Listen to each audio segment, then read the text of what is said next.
इस डिसीजन के कारण अन्याय हुआ है उसके बारे में ज्यादा बोले और इसलिए हमने उनको वक्त करके चुना है। तो हमारे मित्र रमेश जी पीछे राष्ट्रीय ओबीसी परिषद, उनसे मैं गुजारिश करूंगा कि वो आपको संबोधित करें और खास करके ये बताएं कि इस निर्णय का परिणाम क्या होने वाला है। रमेश जी पीछे, ये माइक से ठीक से आवाज आ रही है आपको? ओके। जय भीम, जय भीम। आदरणीय विचार मंच उपस्थित भाई और बहनों, बड़ा संवेदनशील विषय है। ये हमारे ही वजह से निर्माण हुआ है और इसका छुटकारा भी हम ही पा सकते हैं। कृपा करके आप ये मत समझिए कि वर्तमान केंद्र की सरकार और वर्तमान सुप्रीम कोर्ट के जजेस ने ये निर्णय लिया, ये तो सिर्फ एक बहाना है। ये सिर्फ टेस्ट कर रहे हैं कि आप सही में कितने रिएक्टिव हो, जुल्म कितने हद तक आप सहन कर सकते हो। 1 अगस्त 2024 को सुप्रीम कोर्ट का जो निर्णय आया उसके परिवेश में बहुत ज्यादा मैं डिटेल में नहीं जाना चाहूंगा। सभी लोगों ने वो बातें रखी है, क्यों आया, कैसे आया, किसने क्या कहा, कितने पेजेस किसने लिखे, ये कोई मायने नहीं रखता। सवाल यह है कि इसके परिणाम क्या होंगे और अगर परिणाम भयानक है, अकल्पित है, तो उससे हमको छुटकारा कैसे हम पा सकते हैं। इसी सिलसिले में हमने जैसे ये 1 अगस्त को निर्णय आया, 7 अगस्त 2024 को राष्ट्रीय संयुक्त मोर्चा, राष्ट्रीय ओबीसी जनमोर्चा के माध्यम से हमने जंतर मंतर पे सबसे पहला धरना आंदोलन दिया, बड़ी तादाद में। दूसरी बार 8 अगस्त को डॉक्टर बाबा साहब आंबेडकर भवन में हमने 2 अधिवेशन लिए। इसी सिलसिले में पूरे भारतवर्ष से अलग अलग संगठनों के लोग थे। माजी मंत्री आदरणीय निकोसे साहब ये उपस्थित है, सर आप कृपा करके मंच पे आइए। आदरणीय माजी मंत्री निकोसे साहब इधर लेफ्ट साइड से आइए। सवाल सिर्फ SC ST के रिजर्वेशन का या सब कैटेगराइजेशन का नहीं है। जैसे मेरे भाई प्रोफेसर जावेद पाशा साहब ने कहा कि ये निर्णय पहले ओबीसी के लिए आया है। अमल भले हम पे ना हुआ हो, लेकिन पहले इसकी व्यवस्था ओबीसी के लिए हो चुकी है। परसों के दिन एक सभा में आदरणीय रंजीत मेश्राम साहब जी उद्घाटक थे, वहां पे भी मैंने ये बात रखी। इसके पहले परिणाम हमको भुगतने थे, लेकिन 18वीं लोकसभा का 2024 का इलेक्शन और पड़ी हुई मार, ये ध्यान में रखते हुए उन्होंने जस्टिस रोहिणी कमीशन का जो रिपोर्ट है उसको थोड़ा सा बाजू में रखा। पहले जस्टिस रोहिणी कमीशन का रिपोर्ट क्या है ये ध्यान में रखें। जस्टिस रोहिणी कमीशन बना है ओबीसी के सब कैटेगराइजेशन के लिए। 3742 जो जातियां है, जस्टिस रोहिणी कमीशन ने कुछ अगले हुए हैं, डेवलप हुए हैं, उस आधार पे करीबन 1108 जातियां माइनस की है। 1108 उसमें तेली, माई, सोनार, ये जो बड़ी संख्या की जातियां हैं इनको उसमें से माइनस किया है। अब 3742 में से 1108 जातियां माइनस करने के बाद में बची हुई जो 2750 जातियां हैं उसमें एक कैटेगरी में 1650 जातियां हैं और 1650 जातियों को सिर्फ 3% रिजर्वेशन है। फिर 750 जातियां बी कैटेगरी में है, उनको 5%, फिर बाद में 9% और फिर 10%, ऐसा 27% को डिवाइड किया है। ये फार्मूला है जस्टिस रोहिणी आयोग का।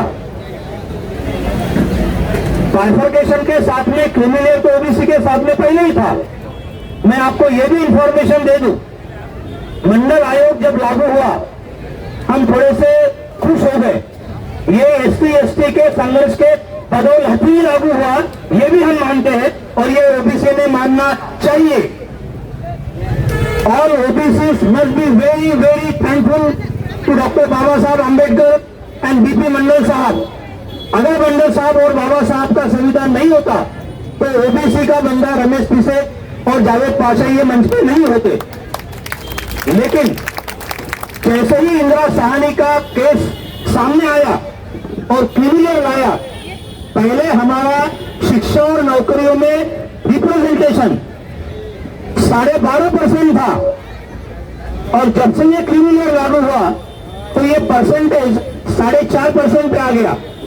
This will happen with SC and ST if sub categorisation and criminal takes place in SC and ST category.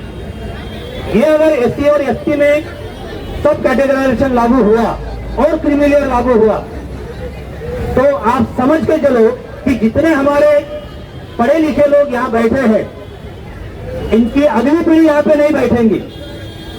ये कहा गया है कि सिर्फ पहली जनरेशन बेनिफिट ले, क्रिमिनल लगाया जाए। हमारी मांग ये है, हमने जंतर मंतर पे यही मांग रखी, अगर लगाना है तो पहले आप ओपन पे लगाओ, पहले आप ओपन कैटेगरी पे लगाओ, पहले आप EWS पे लगाओ और सबसे पहले हमारी जातियां जनगणना करो। आपको जात निर्माण करते वक्त शर्म नहीं आई, जात प्रवर्ग निर्माण करते वक्त शर्म नहीं आई तो आरक्षण और जातिगत जातीय जनगणना निर्माण करने में या जातीय जनगणना करने में आपको शर्म क्यों है? अगर जात इस देश की हकीकत है तो आपको यह हकीकत लेके चलना पड़ेगा। अगर पहली जनरेशन के बाद में दूसरी जनरेशन ना फायदा ले तो पहले जस्टिस गवई साहब ये दावा करे कि मेरे परिवार के लड़के इस फील्ड में या कोई ऐसे प्रिविलेजेस ना ले। चंद्रचूड़ साहब की पीढ़ी या जो भी राज्यकर्ता बहन है जो उसको सपोर्ट करते हैं, इंक्लूडिंग ऑल से इंडिया आघाड़ी, एनडीए आघाड़ी, महाविकास आघाड़ी, महायुति आघाड़ी, वो अपनी भूमिका पहले तय तो करें। वो सभा में जाते नहीं, मीटिंग अटेंड करते नहीं, यहाँ छोटे जो बड़े पक्ष है वो आते हैं, बाबा साहब संविधान को मानने वाले आते हैं। लेकिन 2024 के इलेक्शन में हम सब लोगों ने पत्थर से ईंट बहुत नरम होती है, मार कम पड़ती है, इसके तहत जिनको आपने विपक्ष ताकतवर करके चुन के दिया, वाई दे आर साइलेंट, वो क्यों साइलेंट है? वो क्यों नहीं बात करते? कांग्रेस का कोई बड़ा नेता क्यों नहीं बात करता? पहले वो बात करे, राहुल जी बात करे, खड़गे जी बात करे, सोनिया जी बात करे, सभी जो भी बेनिफिशियरीज है वो बात करे कि इस पे आपकी राय क्या है। कल हमारी राष्ट्रीय ओबीसी जनमोर्चा की मुंबई में बैठक थी। हमने एक ओबीसी का पक्ष भी निकाला है जिसका नाम है ओबीसी बहुजन पार्टी। उसका मैं विदर्भ का अध्यक्ष होने के नाते कल जो भी ठराव पारित किया अरुण गाड़े साहब, वो मैं यहाँ पे रिपीट करता हूँ।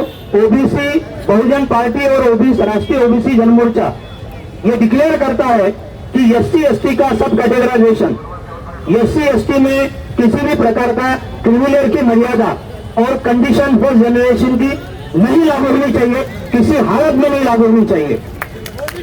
उसके लिए जो भी हमको कीमत चुकानी पड़ेगी वो चुकाएंगे, लेकिन कीमत चुकाते चुकाते बाबा साहब ने आपको जो अधिकार दिए ये वो ना भूले। जब तक आप सही मानो बाबा साहब के विचारों की औलाद संतान अपने सही नुमाइंदों को सत्ता में नहीं भेजती, तब तक आपका जो जा चुका आरक्षण है या जाने वाला और थोड़ा बहुत अभी बचा है ये 100% गया है, ये समझ के चलो। अगर आपको बचाना है तो आपके नुमाइंदे भेजने पड़ेंगे। पहला आघाड़ी, दूसरी आघाड़ी, इनको लाख मारो और बाबा साहब के विचारों की पहली आघाड़ी आगे लाओ, अपने हक खुद बनाओ, खुद सुरक्षित करो, तभी SC ST OBC माइनॉरिटी खुशहाली से रह पाएगा। इस मंच पर से आने वाले 2024 के विधानसभा के लिए ये आगाज मैं आपको करता हूं। अगर ये हमारी लड़ाई है तो हमारी लड़ाई, संवैधानिक लड़ाई हमको बाबा साहब ने दिए हुए मत के अधिकारों से ही लड़नी चाहिए। और ये मैंने नहीं कहा, ये बाबा साहब ने कहा है कि हर मुसीबत और हर प्रॉब्लम का हल राजनीति है। तो राजनीति में हम जिनको, जो हमारे नहीं है, उनको भेजते हैं, और उसमें नागपुर वाले लोगों की काफी बड़ा रोल होता है, बड़ा रोल होता है सत्ता परिवर्तन में। सत्ता परिवर्तन हमारे हक में हो, ना कि दूसरों के हक में। ओबीसी की जाति न्याय जनगणना अभी तक किसने नहीं की? काका कालेलकर आयोग, मंडल आयोग, सुदर्शन लक्ष्मण आयोग, इसका विरोध किसने किया? किसकी सरकारें थी? जब यहाँ पे मुख्यमंत्री शिंदे जी ने सभी पक्ष की सरकारों को या पक्ष को लोगों को बुलाया था, तो यहाँ का विरोधी पक्ष अब्सेंट क्यों रहा मराठा और ओबीसी आरक्षण के मसले पे चर्चा करने के लिए? आप ये मत समझो कि वे आपके मित्र है, वो मित्र के नाम पे आपसे दगा करने वाले हैं। अपने और सही लोगों की पहचान करो, सही निर्णय लो, तो ही बचोगे। धन्यवाद। जय भारत, जय संविधान, जय हिंद, नमो बुद्धाय।